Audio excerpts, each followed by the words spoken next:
We're here with Chad Hickman, founder of Sandlot Goods. Sandlot has been around in Kansas City since 2014. It's made quite an evolution. Why don't you tell us a little bit about the evolution of Sandlot Goods, the products that you started with, the products that you're continuing to make and are making now? Yeah, so Sandlot started in the garage space of my first business, which was a photography studio. And it started out as sort of we were having to sell creative services. And after a while, it just became this sort of, it was a dream of ours to sell something tangible and put a price on it, because selling creative services is just it's always a back and forth. I have a love for baseball, and it just so happened that I found a way to make leather goods, baseball-inspired leather goods out of this garage space. So it was sort of a crime of convenience, but also just like a creative outlet for me.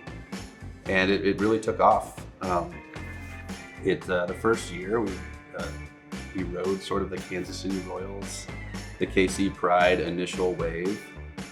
We had this shirt that just said "Made in KC" on it that funded a lot of this project, and it went on for a little bit where we were just making leather goods, baseball-inspired leather goods, wallets, journal covers, and key fobs and things like that. And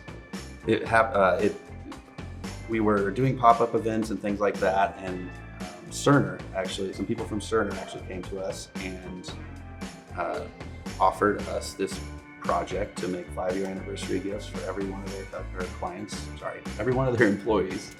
And it was a big enough project and sort of a sign for me to make the leap, and that's when we went to Sandlot full time. And I don't want to say we toiled. It was us making leather goods, local made leather goods, for several years. And then the pandemic happens, and sort of this roller coaster, like I think a lot of companies went through, where we basically laid everybody off for like 2 days, and then just decided, what do we have to lose? Let's make masks. And kind of a wild turn of events. We went from 7 people all the way up to, I think we got to 65 people. And it was such an exciting time, such a scary time, but it proved to us that there's this workforce in Kansas City that was there, and we had no idea. And it inspired us to do what I had always wanted to do, which was make hats. And there's just an immense pride in making the thing I love in Kansas City. And you guys also have a new product this year that you did a Kickstarter for, the Yard Ball. Tell us a little bit about the Yard Ball.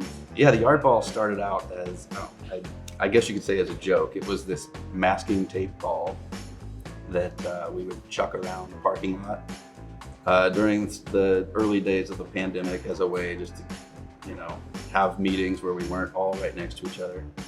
And Thomas McIntyre actually suggested we should see if we could sell this thing. It's like, well, it's a ball of tape. So we went through some 5 or 6 iterations of prototyping and things like that. And of course we had to have the Sandlot spin put on it. So we ended up with this slightly bigger than a baseball, squishy leather ball that is the same weight and same size. It just had the same characteristics of this tape, this ball of blue masking tape, and it's really caught on. Had a Kickstarter that funded in 6 hours and got all the way up to, I think, $133,000. So we've been feverishly making Yard Balls since September. I'm sure. And talk a little bit about what sets Sandlot apart from other places. Well, we have an immense pride in our people, which I know that doesn't set us apart, but there's this public perception of manufacturing and sewing with the sweatshop, and yeah, we need to produce products, but we feel like we have, and we are working toward creating an environment where that feels like it can be a career and not a job. And it really is the people that set us apart, from the top to the people making the product every day. It's just incredibly exciting. We're here with Garrett Prather. He is the VP of Strategic Partnerships at Sandlot Goods. How we doing? Good. How are you? I'm doing well. All right. Well, we're going to talk a little bit about some of the momentum you guys saw in 2022. Yeah, You had your Kickstarter, very successful campaign for Yard Ball. that's right. You met the goal within like 6 hours. Yes. And it then kept going. Yeah, and kept going. And now you're making yard balls for days. And you also had a partnership endorsement by Nikki Lopez with Kansas City Royals, which is exciting. Yeah, very cool.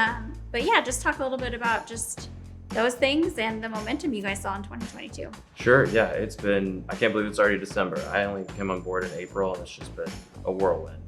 But it's been exciting just to come on and see what Chad and the team have built and where after this year, we're going to keep on going. So as you said too, like the endorsement deal with Nikki Lopez, that really was fun to get that going off in the spring as the Royals got started. Then in the summer with Yard Ball, just a new product. It's not a revolutionary idea, but it's a pretty cool product that we saw over 2,000 people think the same thing, sight unseen. And so that helped build some momentum. But then I think really key for us is we just got really good at what we do. And it took about 2 years to get there, switching from mask making to start the pandemic to then hat making and using the same personnel and same machinery. But to really hit our stride this year on just making a really good hat. And then when it comes to how we sell that hat, how we interact with our partners, that's where I think for me, like with my title now being strategic partnerships, it's an evolution from that biz dev because we really see this as something different. Yes, we're a manufacturer, but we want to partner with people. We want to see how we can take something that is as simple as a hat and make it essential for their brand, make it key for their identity. And I think that's reflective upon, it's a very Kansas City attitude. That's why I love that we are based in Kansas City because it's a big city, small town kind of mindset. And so when you look at where we've just partnered locally when it comes to working with the Royals, the Casey Current has been an outstanding relationship. We've had licensing with the Negro League Museum, but now we're really starting to build our relationship with them and see if we can do even more next year. To some of the other companies that are in the startup world, so the Casey Pioneers, pairing up manufacturing with gaming, it's fascinating because how does that come together? But in our working with them, it was pretty seamless actually. So I think that's what makes us kind of stand out in some ways is yes, we want to bring the US manufacturing and plant that flag and make something very high quality that people will appreciate. But there is, as cliche as it might sound, there's an element of like, let's have fun doing it. And that brings out the best in both worlds. It brings out those creative juices. I mean, giving a tour of Sandlot, because it's so unique. Like how many people go and see 30 people sewing in a room and it not be that stereotypical, well, this isn't in America, and what wages are they being paid, and all those kind of questions. It's more they come in and they're like, this is amazing. And then we look at the different samples and it helps them picture maybe what they couldn't before. How can that be for their brand as well? Is there anything else you would like to add? I just think for us now, it's really carrying momentum into 2023. So with Q4 and the typical retail holiday rush, like we're having a really good Q4 in that regard. And how can we accelerate that for ourselves as well for 2023? So we're going to continue these different partnerships where we're co-creating different products with folks, but also pushing out our own direct-to-consumer retail. I think is going to be an exciting thing for next year too. All right. Well, thank you so much. Thanks. All right. Well, now we're here with the new CEO of Sandlot, Thomas McIntyre.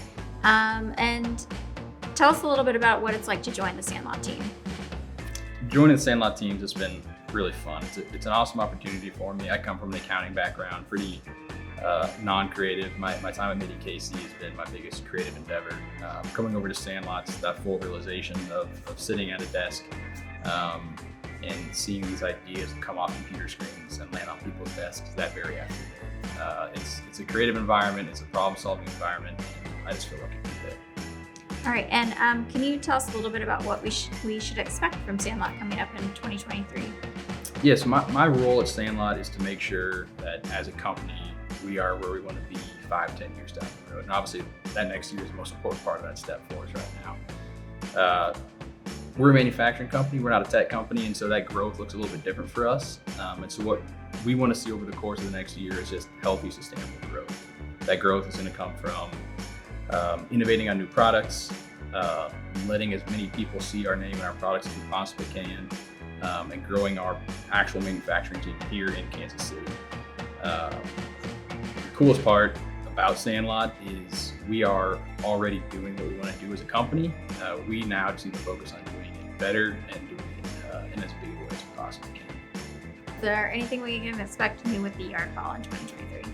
Hopefully just more yard ball in more people's hands. The beautiful part of that product, that invention, is the simplicity. Not often do you get to invent something new and exciting that takes things a few steps back in simplicity.